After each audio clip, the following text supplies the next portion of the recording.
جب میرے آقا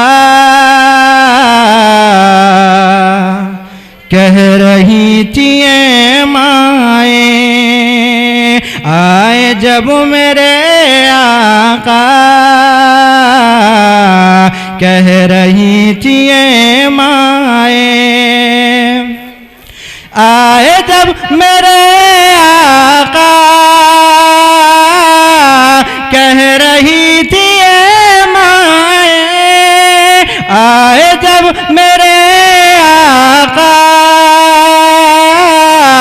کہہ رہی تھی اے مائیں، کیا دفن اب نہیں ہوں گی، ارے بیٹیاں مدینے میں دفن اب نہیں ہوں گی، بیٹیاں مدینے۔ سنجیدہ خاتون بنت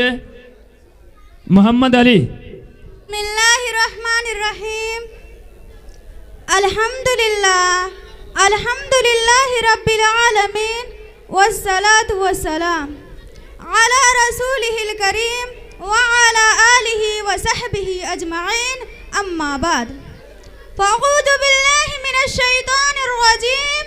بسم اللہ الرحمن الرحیم۔ یا ایہا الناس انا خلقناکم من ذکر وانثی وجعلناکم شعوبا وقبائل لتعارفوا ان اکرمکم عند اللہ اتقاکم ان اللہ علیم خبیر۔ حضرات،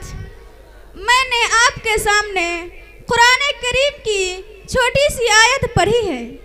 آپ سب دعا کیجئے کہ اللہ ہمیں اچھی بات کہنے اور اس پر عمل کرنے کی توفیق عطا فرمائے۔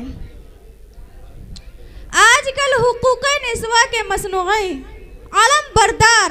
اور بے حقیقت آزادی نسواں کا نعرہ بلند کرنے والے نام نہاد مفکرین اسلام پر یہ الزام لگاتے ہیں کہ اسلام میں عورت کا کوئی مقام نہیں ہے اور اسلام عورت کی آزادی کا دشمن ہے اور اسلام میں عورت پر بڑا ظلم کیا گیا ہے۔ افسوس اس بات پر ہوتا ہے کہ مسلم خواتین بھی ان کے اس نعرہ سے متاثر ہے، وہ سمجھتی ہے واقعی اسلام میں عورت کو پردہ میں محبوس کر کر اس پر ظلم کیا ہے، حالانکہ اسلام نے عورتوں پر ظلم نہیں کیا بلکہ احسان کیا ہے، اسلام نے عورتوں کو عزت کا مقام دیا ہے۔ میری پیاری ماؤں اور بہنوں، آپ دوسری مذہب کی کتابوں کا مطالعہ کریں تو آپ دیکھیں گی کہ عورتوں کا ان کے یہاں کیا مقام ہے۔ آپ ہندوازم کو دیکھ لیجئے، ہندوازم میں عورت کو بہت ہی گھٹیا درجہ دیا گیا ہے، ان کے یہاں شوہر کے مر جانے کے بعد عورت کو جینے کا حق نہیں، اگر اس کا شوہر مر جائے تو پتی ورتا کے اظہار میں اس کی چتا میں زندہ جل جائے، جس کو ستی ہونا کہتے ہیں۔ اسی طرح یونان میں عورت کو گھٹیا نظر سے دیکھا جاتا تھا، یونانی لڑکیوں پر واجب تھا کہ مردوں کے حکام بلا چوں چیرا مانے والدین اپنی لڑکی کے لیے جس مرد کو منتخب کر دے اس کو تسلیم کرے۔ روسیوں کے یہاں عورت جانوروں کی طرح خرید و فروخت کی جاتی تھی۔ یورپ میں کچھ دن پہلے یہی رواج تھا کہ باپ اپنی بیٹی کو جہاں چاہتا بیچ ڈالتا اور عورت کو کوئی اوقات نہیں ہوتی تھی۔ یہودیت میں آدم کو جنت سے نکلوانے والی عورت تھی تو اس کو سزا دی گئی کہ وہ ہمیشہ مرد کی غلام بن کر رہے، اسے کوئی حق نہیں کہ وہ اپنے مرضی سے کچھ کرے۔ اس آیت میں عورت کو شیطان کا دروازہ کہا جاتا ہے، اس کو اتنا منحوس و مبغوض سمجھا جاتا ہے کہ ایک شریف دیندار اور متقی عیسائی کی آئیڈیل زندگی یہ ہے کہ وہ اس گندگی میں ملوث ہی نہ ہو، اس کے لیے بہتر یہی ہے کہ وہ نکاح نہ کرے۔ میرے محترم بزرگوں اور میری پیاری ماؤں اور بہنوں،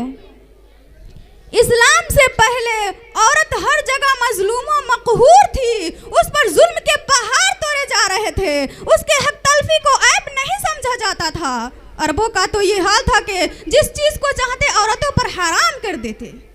جوئے میں اپنی بیویوں کو ہار جاتے تھے۔ لڑکی کا پیدا ہونا ان کے یہاں منحوس سمجھا جاتا تھا، لڑکی کی پیدائش کو آر